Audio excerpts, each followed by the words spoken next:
Okay. You are the tablet market right now, and, this is, I think, the second time now you've come on to talk about, or certainly from at one time during your presentation, to talk about competition. And I'm just wondering if, much like Apple encroaching on RIM's monopoly in enterprise, if you think that Apple's going to be able to sustain share growth for tablets amid some of those new competitive headwinds. Some of those players may try different things and strategies like tethering and flash, multitasking, less content and app restrictions, and subsidized pricing. And just wondered if you think that may, create itself a more fragmented market, or how you see that rolling out with regard to Apple.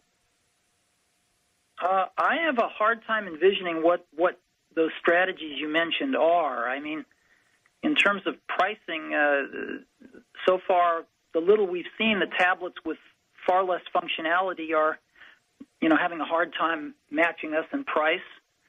Flash hasn't presented any problem at all. As you know, most of the video on the web is now available in HTML5.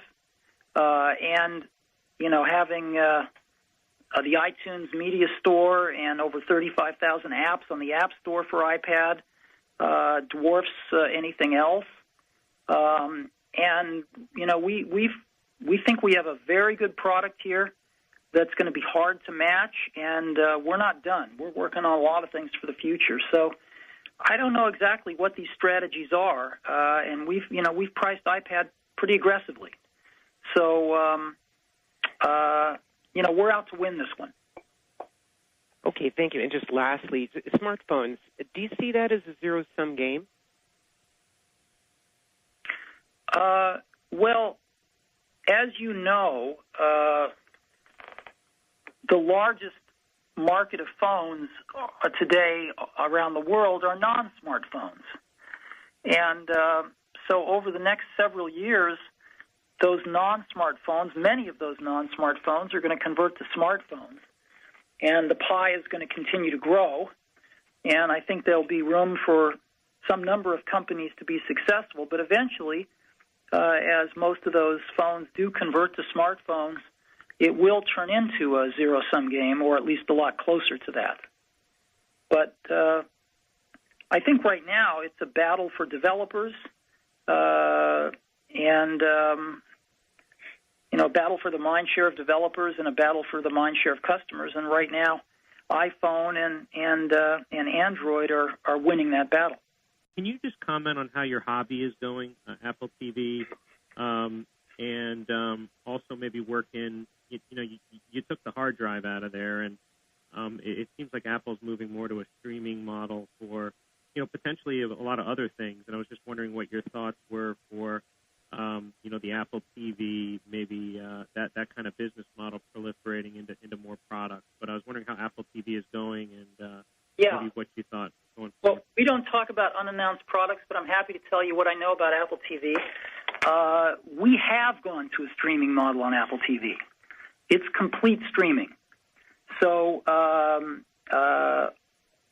all the content is rented from the iTunes Store or is streamed from your computer or soon to be streamed from your iPhone or iPad with AirPlay.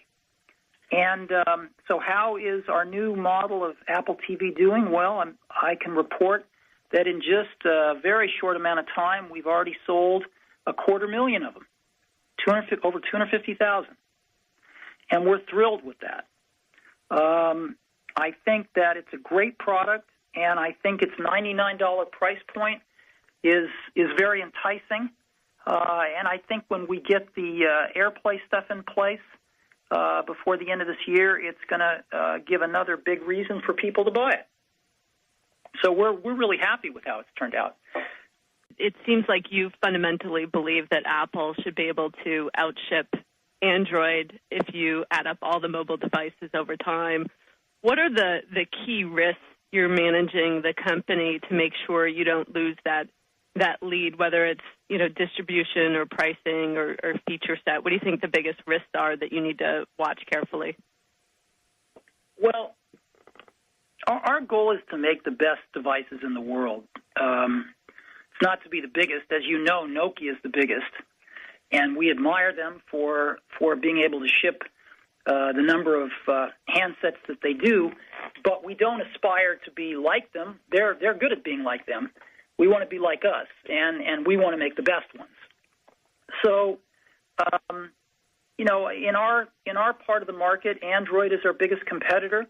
They outshipped us in the June quarter as we were transitioning to iPhone 4. They outshipped us for the first time, according to Gartner's numbers, which we think are pretty accurate. And so we're waiting to find out what happened in this quarter. And if they, we'll find out. I don't know how we'll find out, but Gartner will put out some new numbers, and maybe others will. And so one of these days we'll eventually learn. And I imagine we'll be competing with them for quite some time, but we have very different approaches. And we believe in our approach very strongly, is providing users products that just work. And we think there's lots of users that want that in the world. And their approach is very different than that.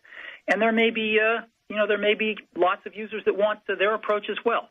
But we're going to pursue ours, and we think that's the winning approach in the end. Thanks.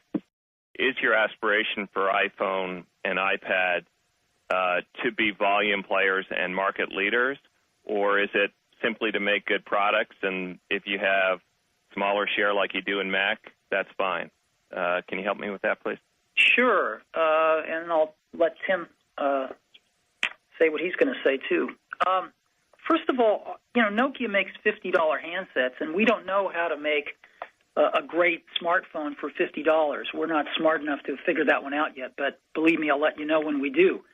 And so our goal is to make really breakthrough great products, make the best products in every industry that we compete in, and to drive the cost down while constantly making the products better at the same time. That's what we did with iPod. We updated our products many times every year with better functionality, oftentimes at the same price and sometimes at a lower price.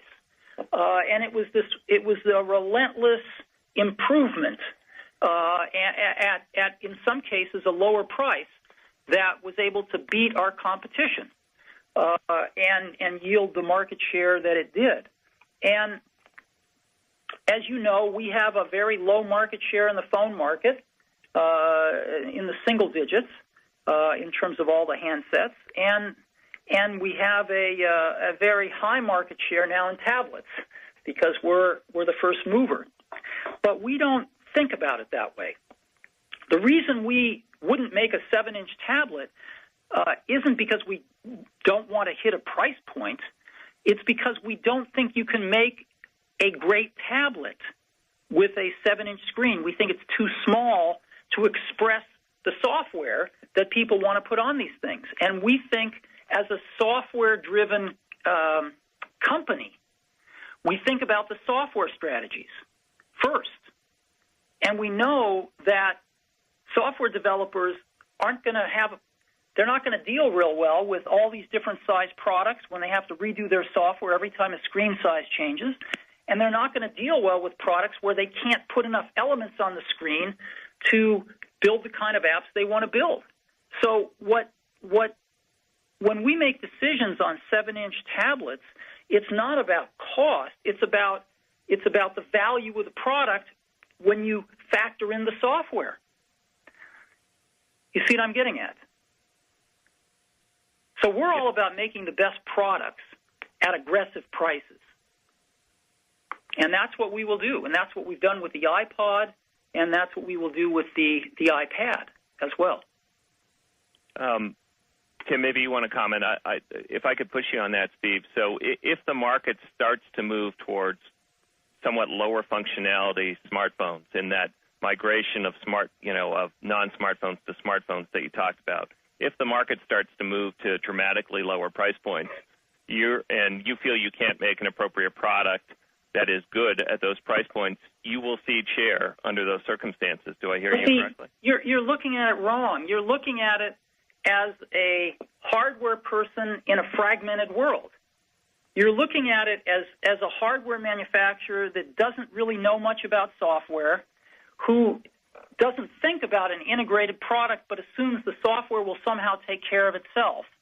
And you're sitting around saying, well, how can we make this cheaper? Well, we can put a smaller screen on it and a slower processor and less memory, and you assume that the software will somehow just come alive on this product that you're dreaming of, but it won't, because these app developers have taken advantage of the products that came before with faster processors, with larger screens, with more capabilities that they can take advantage of to make better apps for customers. And they're not, it's a hard one because it throws you right back into the beginning of that chicken and egg problem again to change all the assumptions on those developers. Most of them will not follow you. Most of them will say, I'm sorry, but I'm not going to go back and write a watered-down version of my app just because you've got this phone that you can sell for $50 less, and you're begging me to write software for it. Okay. One more, if I may, please, Steve. You now have more than $50 billion in cash. You're generating more than $20 billion a year in cash. It rests very comfortably on your balance sheet, earning less than 1% interest. What is your aspiration for that cash, and why are you not more open to returning some of that cash to shareholders in the form of buybacks or dividends? You know, of course that's been suggested to us. We strongly believe that one or more very strategic opportunities may come along that we can take advantage, that we're in a unique position to take advantage of because of our strong cash position. And I think, you know, we've demonstrated a really strong track record of being very disciplined with the use of our cash. We don't let it burn a hole in our pocket. We don't allow it to motivate us to do stupid acquisitions. And so I think that we'd like to continue to keep our powder dry because we do feel that there are one or more strategic opportunities in the future. That's the biggest reason. And there's other reasons as well that we could go into, but that's the biggest. Why do you think you have an advantage on the price point for iPad versus the PC manufacturers? Well, I think part of it is because we engineer so much of it ourselves. The A4 chip inside it is an Apple creation. You know, everything, again, as I mentioned, from the battery chemistry to the enclosures. And we've learned a lot. We've learned a lot from the miniaturization we've done on iPods and iPhones. And we're a very high-volume consumer electronics manufacturer. So I think we've learned a lot. We've developed a lot of our own components where others have to buy them on the market with middlemen, getting their cut of things. And I think we're systems architects and know how to build systems in a very efficient way. So I think this is a product we've been training for the last decade.